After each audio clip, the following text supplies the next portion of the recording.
Okay, let's dive into this. You know that feeling when you're scrolling through the news, you see a headline about the Israeli-Palestinian conflict, and your brain just short circuits? If you've ever felt totally lost, you are not alone. It's a topic that feels so incredibly complex and emotional. So today we're going to pull back the curtain and try to understand why it's so hard to get a handle on. Right. This is the big question, isn't it? Every single headline seems to ignite a firestorm. It feels like everyone is working from a completely different set of facts. You see these passionate arguments online, and it's almost impossible to figure out where to even start.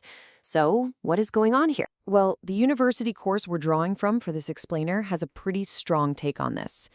It argues that a huge part of the problem is that the analysis we usually get is, and I'm quoting here, one-sided and shallow. It just skims the surface and misses all the deep historical layers you absolutely need to make sense of what's happening right now. So, if we want to get past that shallow analysis, we have to dig deeper. It's about recognizing that this story isn't just about today's news cycle. It's really about a past that often gets left on the cutting room floor. A lot of people think the clock on this conflict starts in 1948, but our source is pretty clear. If you start there, you're walking into the movie halfway through. To really get it, you've got to rewind, way back to the 19th century, to the Ottoman Empire. The present is completely tangled up in that past. And get this, the complexity isn't just buried in old history books. It's right there in front of us, in something we think should be simple, rock solid. The map.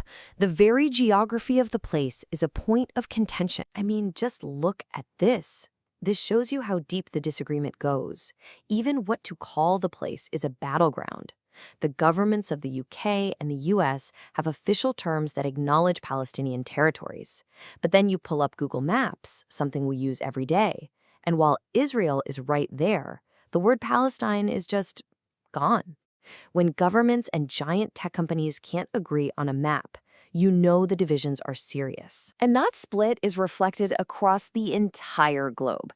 Just look at the United Nations. You have 164 countries that recognize Israel. At the same time, 136 recognize the state of Palestine. So there is no global consensus. You have two competing claims to statehood, and both have significant international backing. And this brings us to the absolute core of the problem. This isn't just a fight over a piece of land. It's a fight over history itself. The two sides don't just have different opinions.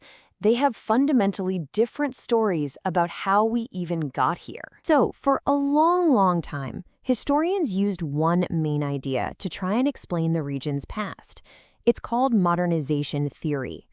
The basic thinking was that all societies move in a straight line from some traditional starting point to a modern future.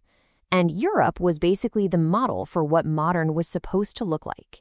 Both sides actually used this framework to tell their own story. And this led to two completely opposite national histories. On one hand, you have the Israeli nationalist story, which saw the new state as part of the West, a revival of the Jewish nation that was bringing progress and modernity to the Middle East. But on the other hand, the Palestinian nationalist story was about something totally different, a history of resisting what they saw as European Jewish colonization, starting all the way back in the 1800s. Same events, same timeline, two irreconcilable stories. But here's the thing.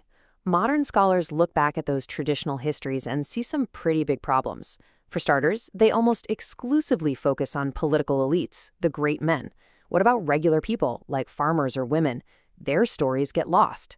These old narratives also tend to see everything through a European lens. And maybe most importantly, they talk about Israelis and Palestinians as if they're these single, unified groups, which totally ignores all the diversity and disagreement within both societies. So, realizing all of this, scholars knew they couldn't just keep telling the same old stories. The field needed a major shakeup. It was time for a new way of seeing this history. A huge catalyst for this change was a scholar named Edward Said and his game-changing book, Orientalism. He basically argued that for centuries, Western academics didn't just study the Middle East. They actively created a distorted version of it, one that often just happened to fit the political goals of Western powers. This idea completely shook the foundations of the field. So what does this new approach actually look like? Well, first, It means questioning those big, simple, straight-line histories we just talked about. Then, it means deliberately shifting the camera lens, so to speak, to focus on the stories of people who were ignored before: refugees, women, Arab Jews. And finally, it means rethinking the whole relationship. Instead of just seeing it as a conflict between two equal sides, it uses different analytical tools, like the framework of settler colonialism, to see if that offers a better explanation. Okay, I know, this all might be sounding a little academic, a bit ivory tower, but stick with me, because this stuff directly explains why this one conflict becomes such a flashpoint, why it gets so much attention all over the world. The thing is, especially in places like Europe and North America, this isn't just some distant foreign policy debate anymore. It's become a major social and political fault line right here at home.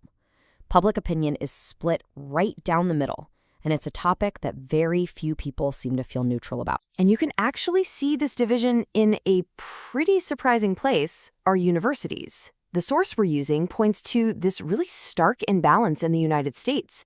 You've got over 37 academic centers dedicated to Jewish or Israel studies, but when you look for centers focused specifically on Palestine studies, the number is less than 5.